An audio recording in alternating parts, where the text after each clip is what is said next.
Welcome to our third in the series that we've been running on reduction in forces across APAC.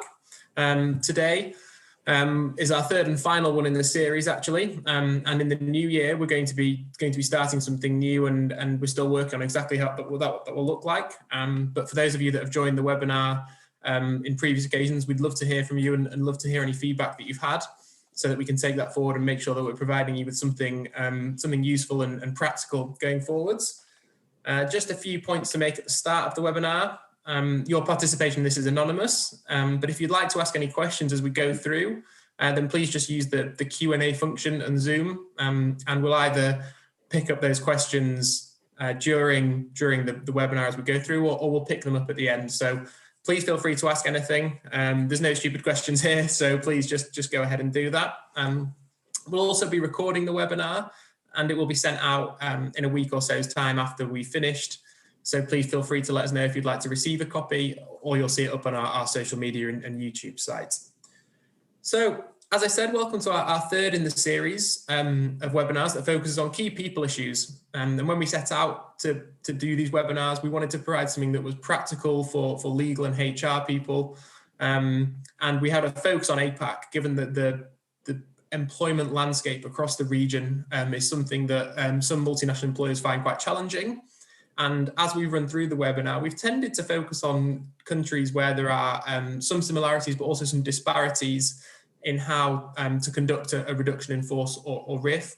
And today we're going to be focusing on Malaysia and Indonesia. So again, two countries where multinationals often have significant workforces, and where reductions in force, when necessary, can cause headaches for legal and HR. But if planned correctly and executed properly, those are both jurisdictions where they can be effectively carried out. So for those of you that don't know who I am, I'm Dom Wrench. I'm a senior associate in the One International team at Taylor Vinters. I focus on providing international employment law advice to our clients wherever they operate. I previously spent a couple of years out in secondment in Singapore, providing regional HR advice to our clients. And also joining from Taylor Vinters is Katie Allen, who has also spent time out in Singapore, providing that kind of regional HR and legal advice for clients across the whole region. Katie also has experience working in-house, so we'll be able to provide us with a few insights on some of the more practical elements that HR and legal teams need to be aware of when considering RIFs in both Malaysia and Indonesia. And also joining us today are two of our local counsel that help support us in these jurisdictions. So joining from Indonesia, we have Jonathan Streifer from SSEK, and joining us from Malaysia, we have Keat Ching from Zul Rafiq. So thank you both so much for taking the time to speak with us this evening, and for all the time preparing for this webinar and all the help that you give our clients generally throughout the year. So thank you, and thanks for joining so late in the evening as well. So as an initial start to this, it would be helpful to understand a bit about how things are in your country at the moment and the employment landscape generally, just to set a bit of context for the things that we'll go on to talk about the RIF. So perhaps, Keat Ching, we'll start with you with Malaysia. It'd be good to hear a bit about what's going on there at the moment from an employment point of view. Oh, okay. Thank you, Dom. So in Malaysia, we had a total lockdown in March until about May. And that's when all businesses were closed, and except for essential services. So that was a total lockdown period, and that was a very difficult time for businesses.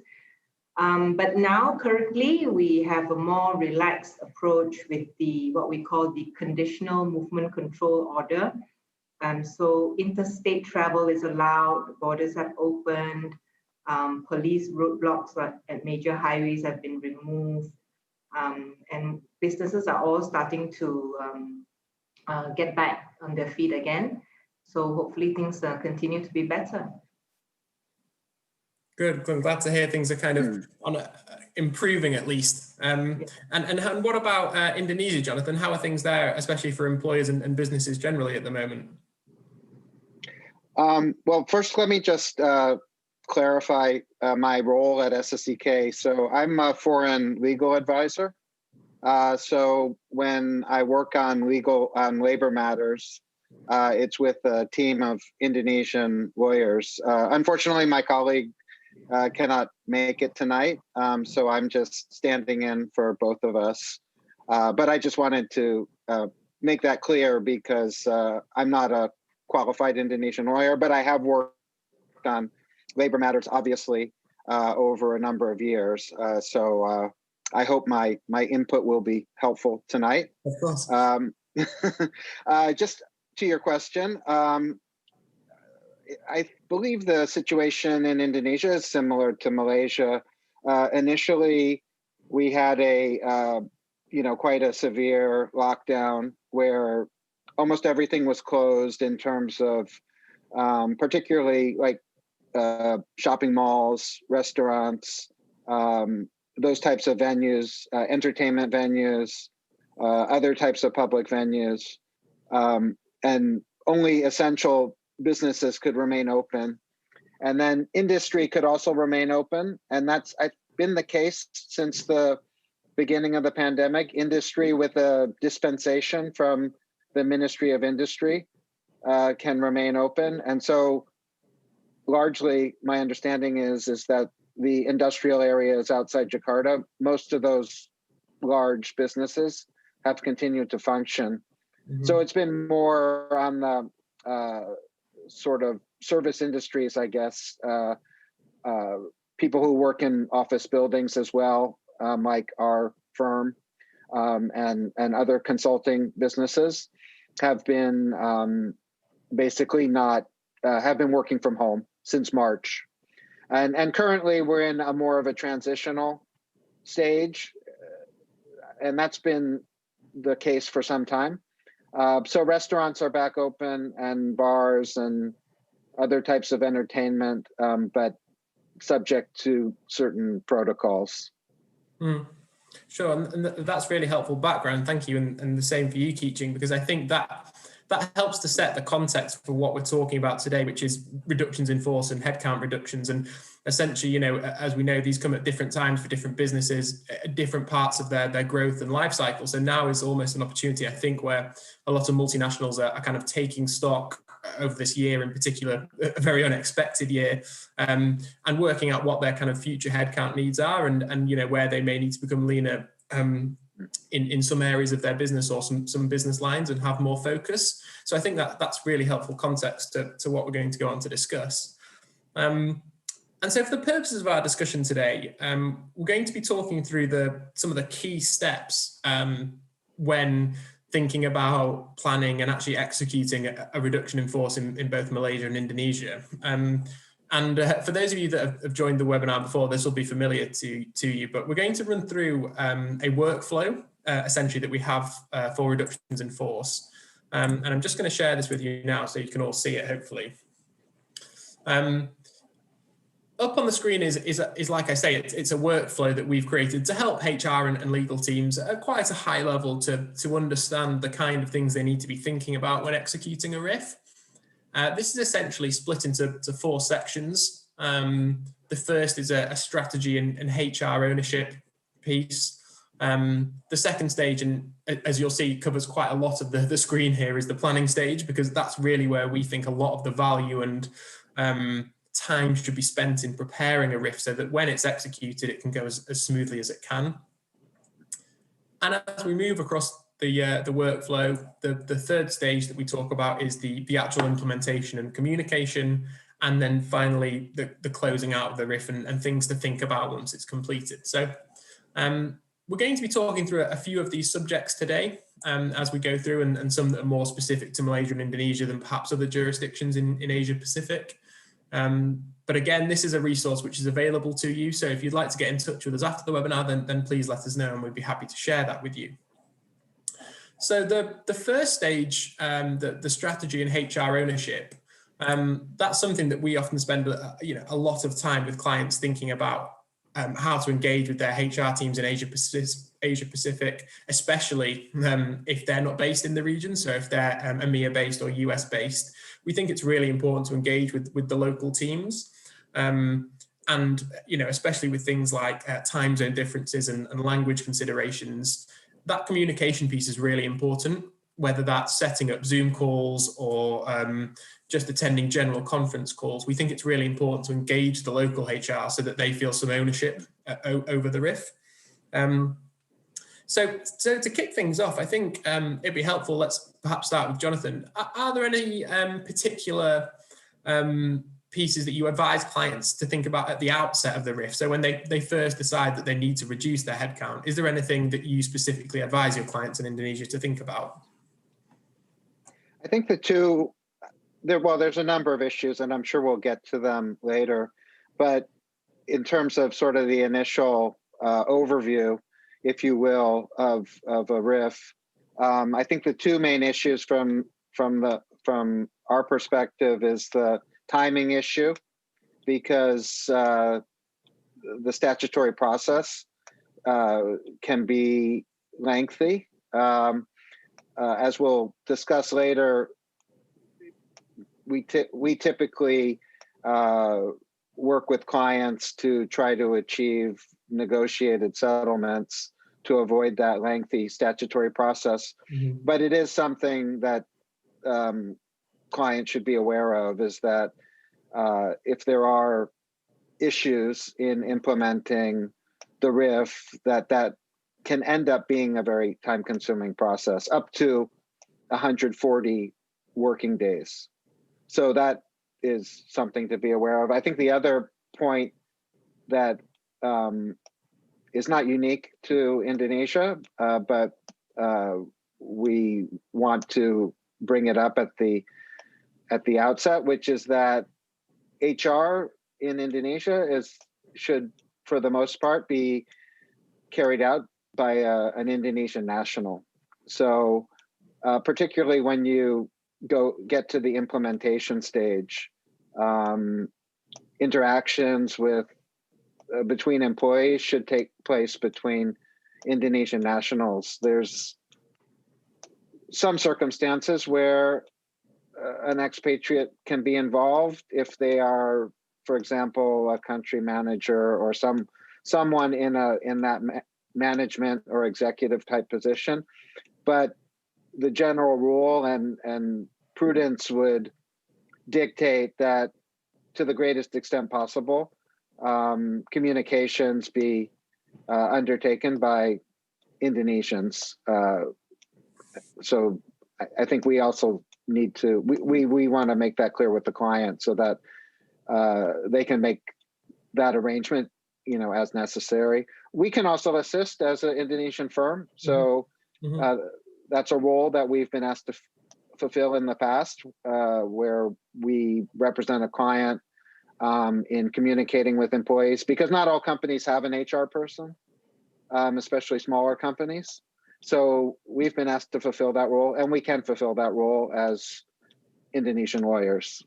Yeah, and I think it is a really helpful point, and one that we may discuss in a bit more detail later, but I agree it's definitely something to think about at the outset, because otherwise, I think we've had to engage you quite last minute before, where the client hasn't necessarily been able to fly someone out, or the national HR person isn't there. So definitely something I think to think about at the outset.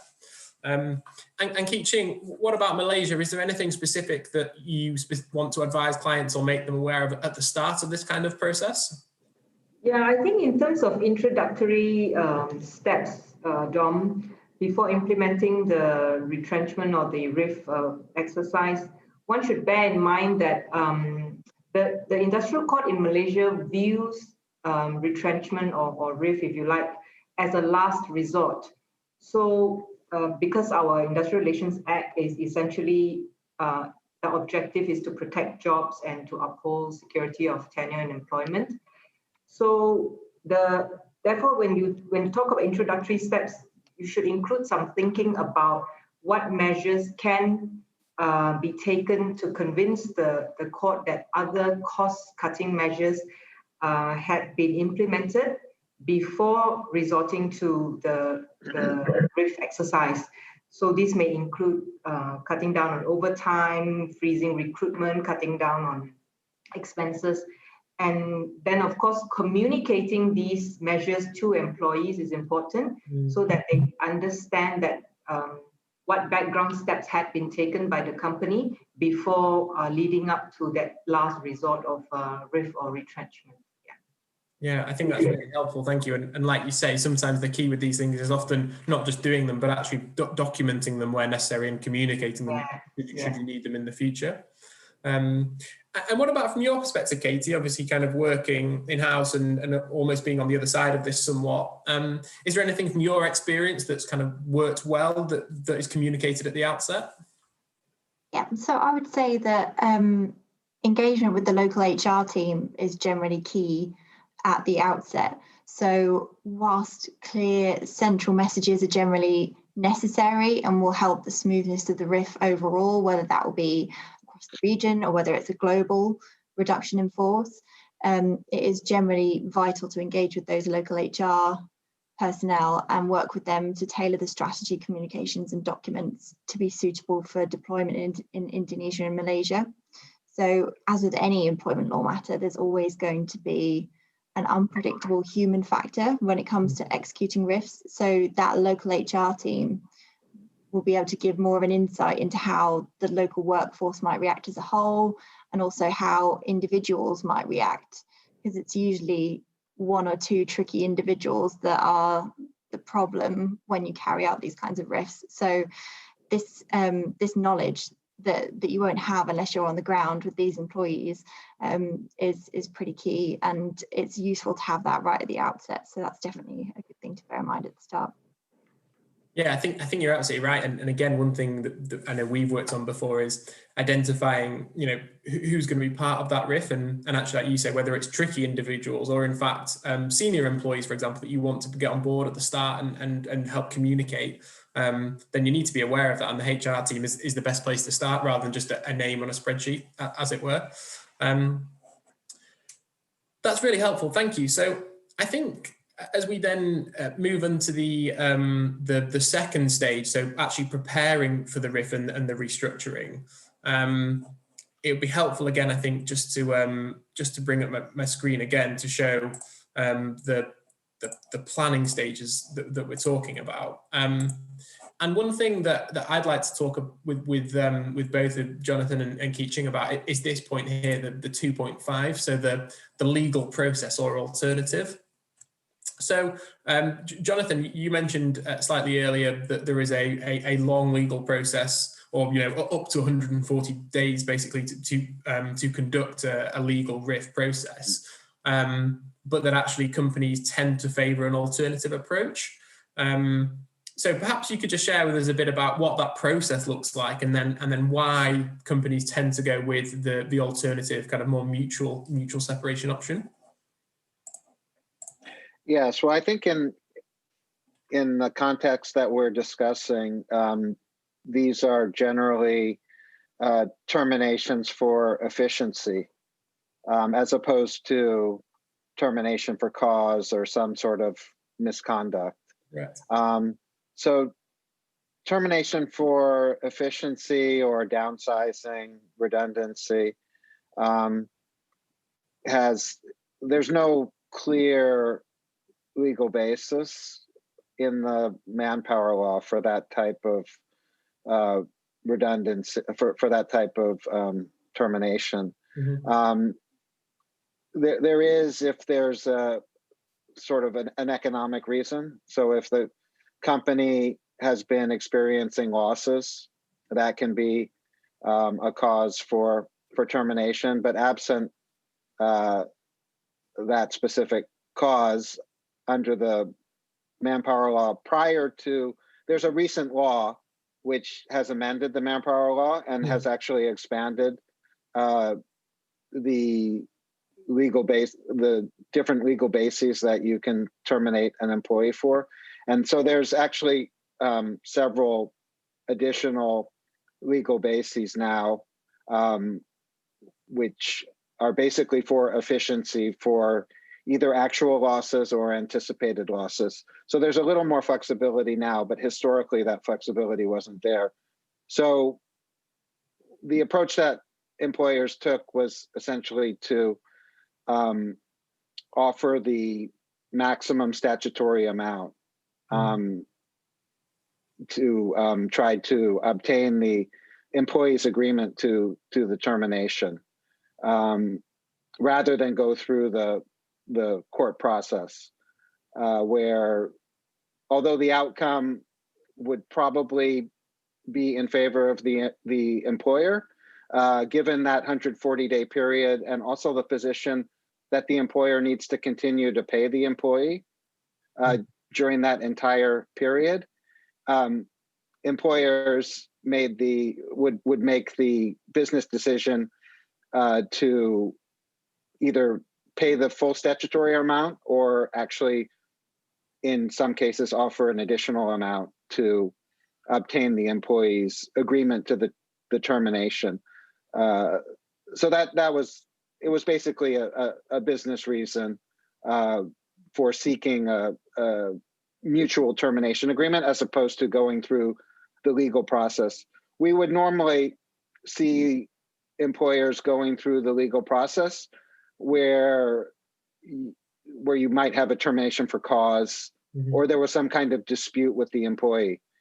In these types of terminations for efficiency, you're not really in a dispute situation as such. It's more of a potentially cooperative situation, and so rather than you're not accusing the employee of some sort of wrongdoing, it's just an unavoidable situation. And I think that's the way most employers present these situations to their employees, that there's some sort of financial difficulty, and that's the reason for the reduction in force, and it's an unavoidable situation, and this is the package that the employer is offering to the employee to obtain their agreement. Mm-hmm. Sure, yeah, that makes sense. And I know that, again, that's an approach that we've taken with you and with clients previously in Indonesia. And Keeching, what about Malaysia then? Is there a legal process to follow to try and terminate for a redundancy or retrenchment, as I know you call it? Oh, my Siri's talking to me. Or equally, the mutual termination option as well as a kind of an alternative. How does it generally look in Malaysia? Okay, so you, of course, have the termination due to redundancy, which, as you know, we call it retrenchment. And retrenchment is recognized as a lawful just cause for termination under our employment laws, right? But the problem with retrenchment in Malaysia is the legal principles to prove a lawful retrenchment exercise is actually quite onerous on employers. Yeah. I just shared with you the two important principles. One is redundancy, and the other one is last in, first out.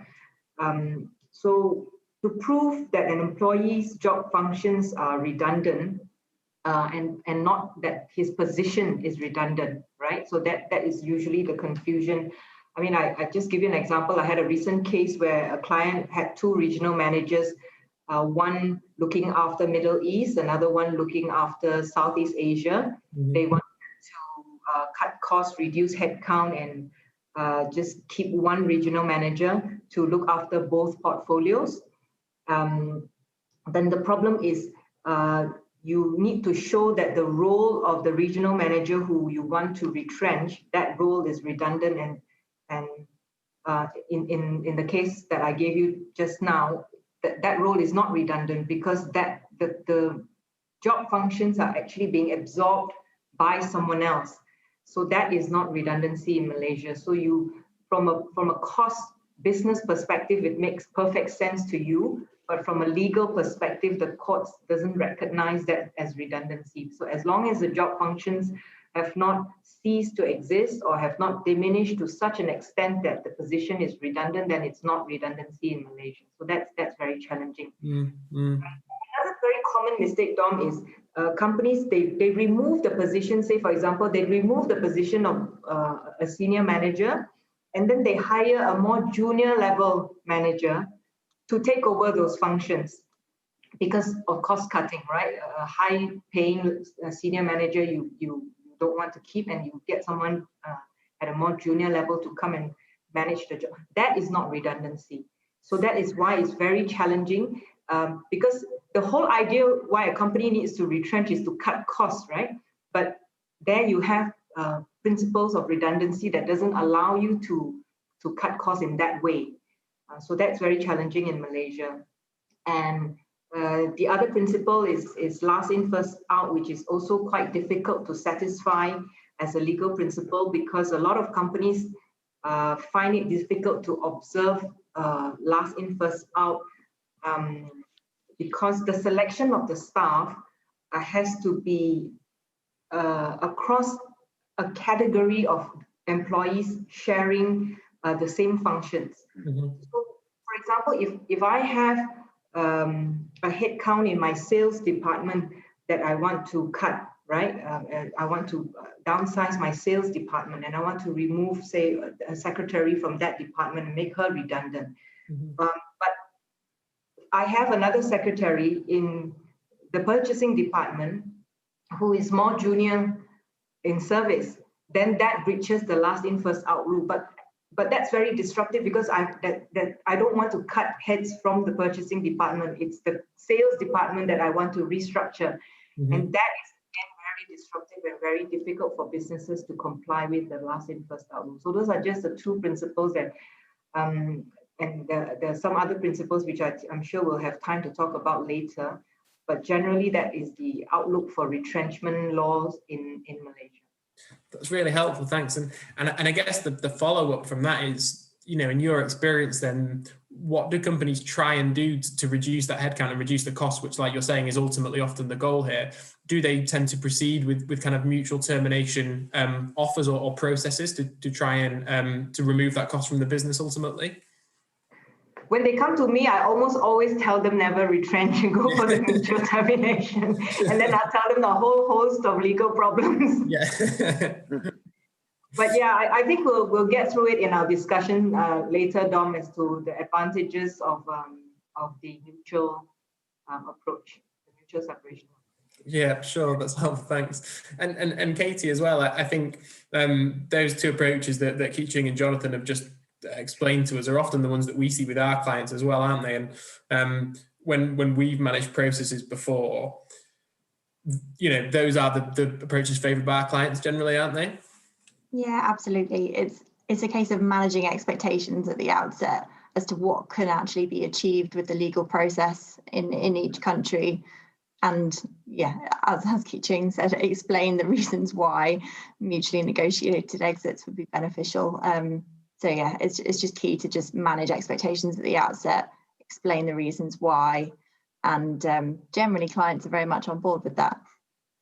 Yeah, and I think the key sometimes is like you say, is making them aware of that, because sometimes there can be a tendency, especially to take a regional approach to a RIF, when really specific countries require specific processes, and just because you can follow a process quite simply in one country, especially in APAC, as we've seen throughout these webinars, doesn't mean that you can then replicate that across the region, because you'll run into some roadblocks with that, and it can be much trickier. So I think you're right. It's just about making them aware that actually there is a process which we can follow, but it is quite involved, and there's time constraints, and it can be tricky, versus the other option of the mutual termination, which might cost more immediately, but longer term might be more beneficial to them. And in terms of costs then, so back to you, Jonathan. So am I right in understanding that the kind of severance that's offered in a mutual termination is similar to what an employee would be entitled to through the court process, plus perhaps some ex gratia or something to kind of secure an agreement? So it'd be helpful to understand a bit about how the financials generally look in these two approaches. Yeah, so under the manpower law, which has again recently been amended, and we're expecting implementing regulations as well to come, which will amend the sort of historic calculation of severance. But under the manpower law, as it currently exists, and as we advise clients until the new regulations are issued.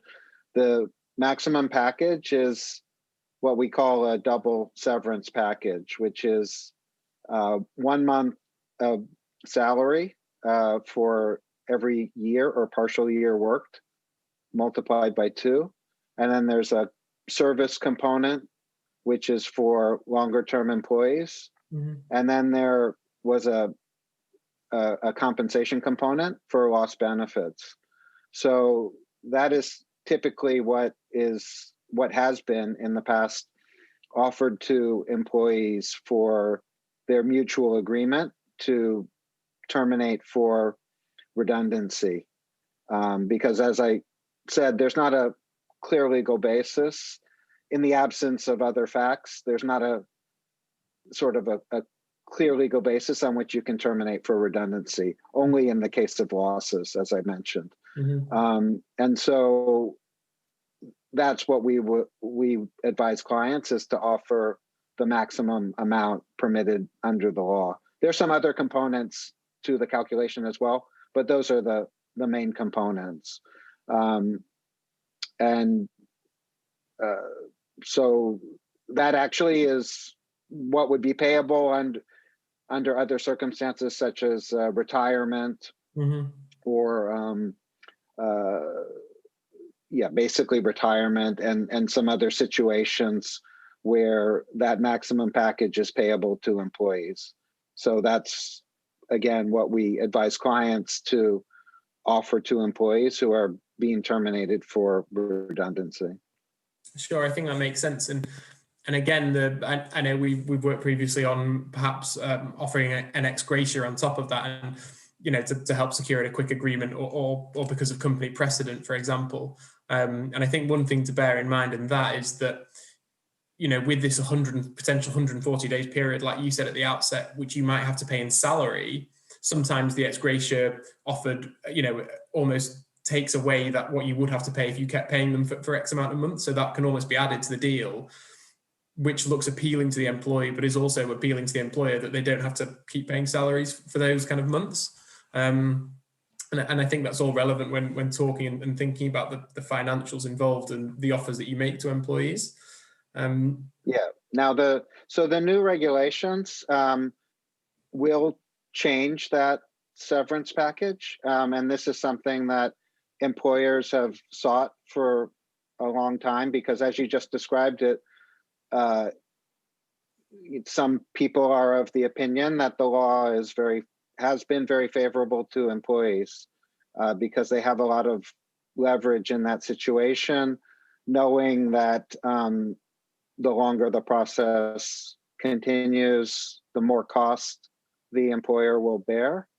And so one of the changes under the new law is to try to reduce those severance packages. There's been a lot of pushback from employees and from unions, and there's been some protests and some social unrest around those changes. But I think, as I mentioned, we have seen some draft regulations which do purport to reduce severance packages sort of across the board. And so we'll see what the final regulations look like, but it may be the case that going forward, that double severance package will no longer apply for reductions for efficiency. And so depending on the precise facts and circumstances, that package may essentially be cut in half. The severance component will be cut in half. So it's actually quite drastic, and I think those kind of changes are quite interesting, aren't they? Because they tend to reflect a wider shift to making the Indonesia more friendly to multinationals and international businesses that want to move there, and make it a more employer friendly environment. So it's interesting that those shifts are actually happening now. Yeah, they actually, the law is actually called the job creation law. So the rationale is to create a more sort of flexible labor environment, which presumably will lead to more investment and more jobs overall. And so that is the way it, is being presented by the government. So there's sort of a trade-off, perhaps less protection for employees, but more jobs in the long run for Indonesian workers as a whole. Sure, it's a really, really interesting concept, and I guess an interesting time to be involved in employment because, well, when isn't it? But yeah, I think in the current climate in particular, that's really interesting. And Keep Ching then, so what about the financial aspects of the options that we discussed in Malaysia? So again, it'd be helpful to understand a bit about the cost involved for the legal process and severance for that kind of termination versus the mutual termination process and how those offers tend to look. Okay, so if you were to follow the retrenchment legal process, right, the statutory benefits payable to employees covered under the Employment Act, there is a formula. So that's based on years of service. Less than 2 years service would be 10 days wages per year of service. So that's about 0.3 months salary per year of service, if less than 2 years. Mm-hmm. Between 2 to 5 years service, you pay 15 days salary per year of service. So half a month's salary per year of service. And more than 5 years service, you pay 20 days wages per year of service. So that's about 0.6 months. So it's not even 1 month, right? And then on top of that, you of course pay the notice period and the unused annual leave. If you were to take the mutual separation approach, then of course the severance package is open to negotiation. Mm-hmm. And of course you want to make it attractive by paying more than the statutory formula. Yeah. So typically the market rate had been 1 month per year of service for mutual separation. But now in our COVID-19 times, I have seen that figure reduced to about 0.75, 0.6. So anything more attractive than the Employment Act formula would be attractive in a mutual separation package, plus the notice period and of course the unused leave as well. Sure. Yes, that's really interesting. I think as well the impact of the current environment is like you say, employers are kind of reducing what they may historically have paid out, just in order to offer that bit more than the statutory to make sure that they can get deals done. And it's similar. Dom, sorry to interrupt. Another thing I should point out is the Employment Act only covers employees who are earning 2,000 ringgit and below, and that's very low. So almost everyone in your type of clients that Katie refers to me, almost no one is covered under the Employment Act. And interestingly then, if you're not covered by the Employment Act and not a manual worker, then there is actually no statutory requirement for employers to pay retrenchment benefits. So it can be then that the employee who is not covered by the Employment Act doesn't get any retrenchment benefits for years of service. So then that makes the mutual separation package very attractive. Mm-hmm, mm-hmm. Because under the mutual separation package, you usually pay something for years of service, right? And so as an employee, I will think twice whether I should reject the mutual separation package and then later get retrenched and get nothing. In terms of retrenchment benefits. So that's why the mutual separation package can be very attractive to employees who are not protected under the Employment Act. Sure. Thanks for raising that. I think it's a really interesting point. And like you said, I think a lot of the clients that we operate with tend to be above that bracket, but equally a lot of the businesses that seek Malaysia and Indonesia for kind of sometimes the more blue collar workers, it's also relevant to know that there are severance packages that they have to abide by for those workers as well. And Katie, what's your experience with this? I think we've worked generally towards the mutual separation type of process in both of these jurisdictions with a severance package that's perhaps standard across the workforce. I thought it'd be helpful just to see what, practically the kind of things that you see and we work with from the kind of the financial point of view. Sure. So So some of the time, especially if it's a reduction in force where there's quite a big headcount that you need to reduce, generally you want to make that process as quick and efficient as possible.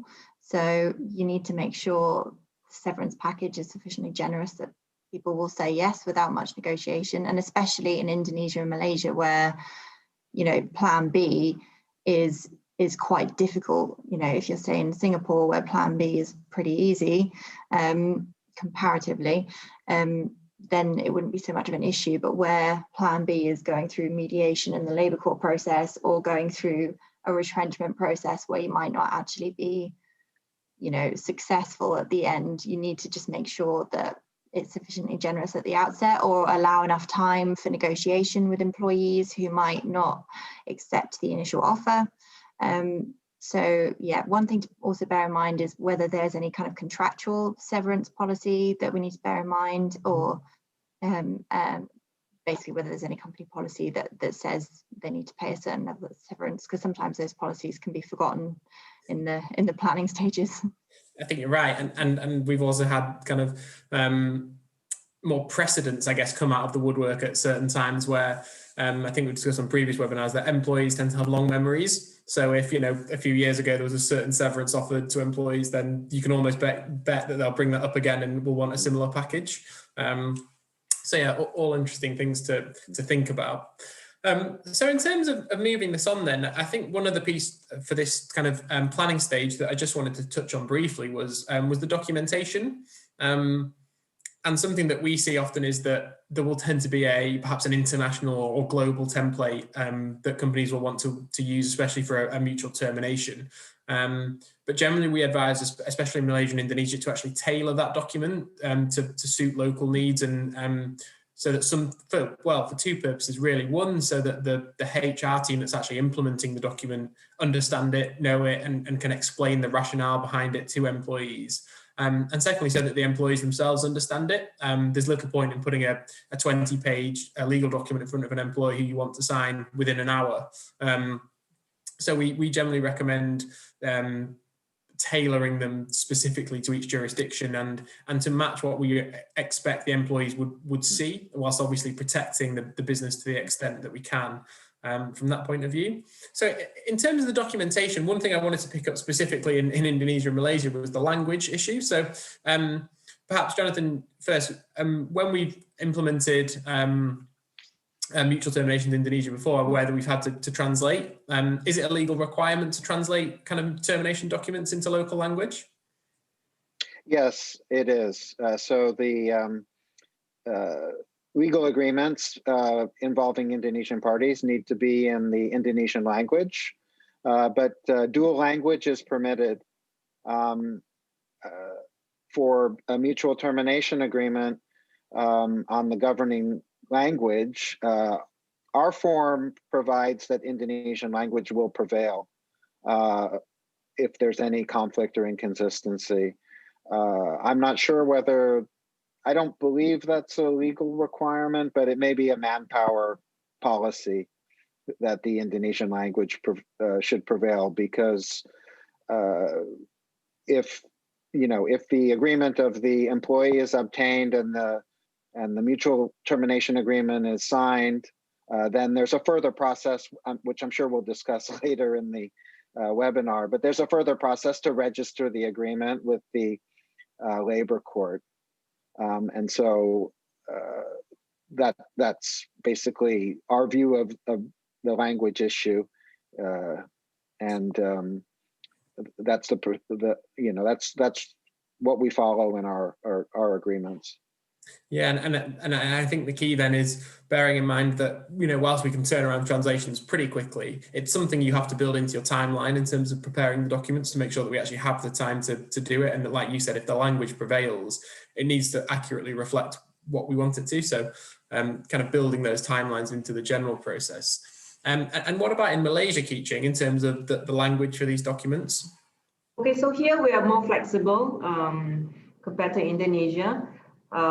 Documents are generally in English for executive level employees, and in the Malay language if it's for lower level or unskilled workers, right? And And then you can specify, if you have documents in 2 languages, then you can specify which is the version that would prevail. And usually parties would opt for the English version to prevail. So it's much more flexible here. The important thing is to make sure that the employees understand the contents of the document. Yeah. So that goes towards proving the issue of voluntariness in participating in the mutual separation process. So you can't have someone sign everything and then later when they challenge it to say that they've been misled to enter into the agreement, then they say they don't understand the language. And that would be difficult. So it's important to make sure the person, the employee involved understands the document, even though they know the language, but they understand everything in the document. I think that's a really good point. I think it goes to what you were saying, Katie, right at the outset, that the HR people know the workforce. So they know those people that may understand English, but could actually end up challenging it by saying, oh, I actually didn't understand this clause or the effect of this clause and that kind of thing. So I think that's really helpful. So I'm just going to move us on now to the third stage, which is the communication stage. And one thing I think, Jonathan, you picked up earlier, and perhaps we'll just raise it again very briefly, is the fact that in Indonesia, for a HR action, we need an Indonesian national on the ground. Would a power of attorney work for a non-Indonesian national, or does that still require us to have the Indonesian national present at any kind of HR meeting with the individuals? It's advisable to have an Indonesian national present for any meeting with individuals. Now, that doesn't necessarily need to be an employee of the company. It could be a lawyer through a power of attorney. So as I mentioned earlier, that's something that we've done on behalf of clients, is to represent them in meetings with employees to, in these situations where you're trying to obtain a mutual termination agreement. But that's we don't recommend that expatriate on their own meet with employees to inform them of a reduction in force. They can meet together with an Indonesian national, such as an HR manager, but we would recommend against meeting alone. Sure, that's helpful. Thank you. And Kee Ching, are there any kind of similar provisions in Malaysia, or is it generally free for the company to have whoever they want to communicate the RIF or the mutual termination negotiation just to be someone that belongs to the company? Yeah, Dom, it's pretty flexible here in Malaysia. Just that from my experience, it's always better to have the person that the employee views as having the most credible authority and someone who the employee is familiar with to communicate this difficult message. Dom, I've seen so many retrenchment cases in court here where businesses have solid grounds for retrenchment. The payout is fair, and yet the employee takes the employer to court simply because they feel upset by the manner in which they were treated. I can give you an example of this one case, and she was in HR. She was in HR for this company for 16 years. And the person they had telling her that she had to go was the person she hired, right? Of course, he rose in promotion, but years ago, she hired him and all that. And he had to go and tell her that she has to be retrenched. And she had driven to work that day. She was entitled to a company car. They took it away from her that same day. And she had to take a Grab home. She was very upset, even though the payout was quite handsome, I must say. That the payout package was quite a good one because of her 16 years of service. But she was very upset, and she was determined to sue the company because of this. So the communication, the human touch, I think it's very important for communication. HR plays a vital role. Yeah, I think that's a really important point to make, and one that perhaps I think before I went and lived in Asia Pacific, the hierarchy point in particular was something I don't think I had quite appreciated. And I think when you're working in that environment, it becomes quite clear that hierarchy, you know, it is important in a lot of environments, even if the business culture is quite flat structured, that actually for things like this, it's important to make sure that the right seniority is a person delivers the message, like you say. And Katie, have you felt that as well with the interactions that you've had in these kind of things? Yeah, definitely. Yeah, hierarchy is important. It's about respect, isn't it? Showing the employee the appropriate respect. You know, it's a difficult time for them. And yeah, I echo what Keat Ching says. No matter where you are in the world, really, it's about how you do these things, not necessarily what you're doing, but how you do it. Making the employee feel valued on their way out is probably key to avoiding a lot of claims. I think that's right, and I think, you know, from our experience, what legal can do to help with that is make sure that everything is planned. So there's things we've talked about before, make sure everything is set out and kind of controlling the things that HR can control, so that when they go into those meetings, the legal parts of it are almost taken care of, so they can actually focus on what is their job, which is the communication. And for us, it's taking the stress of the legal aspects of that away, which I think is really important. And so I'm just conscious of time. So I'm just going to pull us up to the final section that we're going to talk about today. And this is the post-completion, the stage 4. So, you know, making sure that we're aware what obligations the company has, you know, once the termination has happened or the agreement has been signed, especially in terms of things like payments, registering the agreement, that kind of thing. So Jonathan, I know there was something that you raised earlier specifically about registering the, you know, mutual termination with the Manpower Office. Are there any deadlines that the company has to do that? There's not a deadline as such. Normally, the company or legal counsel on behalf of the company will register the signed agreement relatively quickly. One of the supporting documents for the registration of the mutual termination agreement is the evidence of payment of the amount in the mutual termination agreement. So if, for example, on day 1, the mutual termination agreement is signed, it's okay for the payment to be made the next day, for example, because the agreement can't be registered in any case until the evidence of payment can be presented to the labor court. Mm-hmm. So, you know, sort of neither party is prejudiced by that sort of potential slight delay between the signing of the agreement and the payment of the termination amount. And then there's, I believe, the identification card of the employee also needs to be provided as a supporting document for the registration with the labor court. So essentially that is the equivalent of once the registration is done, the termination is considered legal.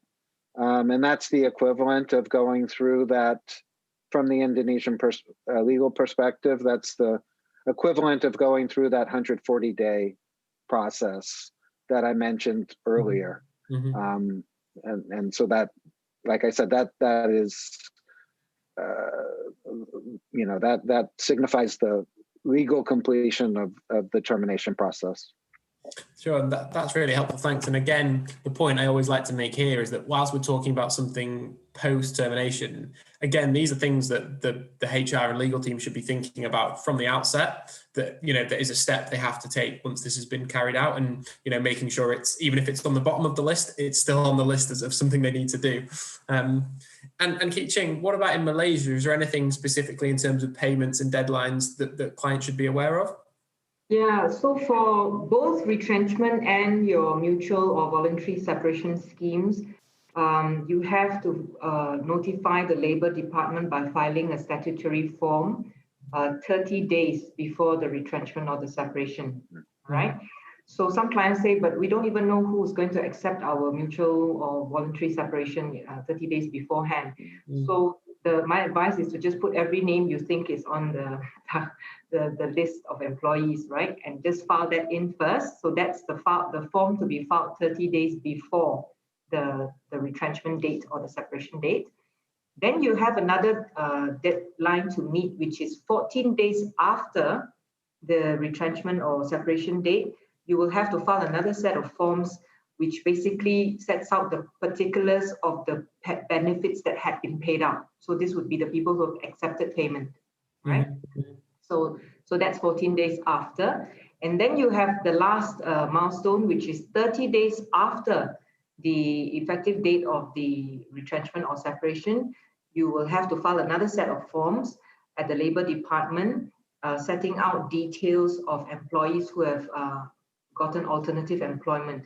So some companies, they offer what they call an employee assistance program to help employees look for other alternative employment. So if that information is available, then you put that in the last set of forms 30 days after the retrenchment. So three deadlines. The first one is very important, 30 days before, and then the second one is 14 days after to inform how much had been paid out. And then the last one is the 30 days after to inform who has gotten alternative employment and been given outplacement services.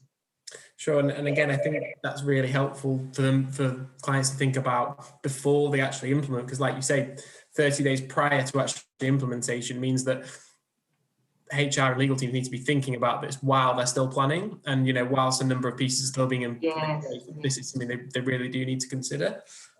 So that's really helpful. Thanks. So I'm really conscious of time. We've flown through everything today, and thanks so much for all your input. There's one specific question. I think the other questions we've kind of covered off as we've gone through. But the specific question that is actually one for Malaysia, Keeching, is how are the current COVID restrictions affecting RIFs or this kind of thing? Are there any restrictions on RIFs and reductions at the moment? Or is it more just those practical things that you spoke about where companies are actually in reality having to lower the kind of packages on offer? Yeah, there's no government restrictions at all on RIFs. In fact, what the government has done is to try and encourage companies not to retrench by putting out what we call the wage subsidy program. So the government will subsidize wages 600 ringgit per employee per month for about 6 months, provided you meet all the conditions. And if you subscribe to this wage subsidy program, I think the maximum employees you can put under this program is 200 employees. Mm-hmm. And if you subscribe to this program, then you cannot retrench. Sure. Okay. That's really helpful. Thank you. Thanks, all of you.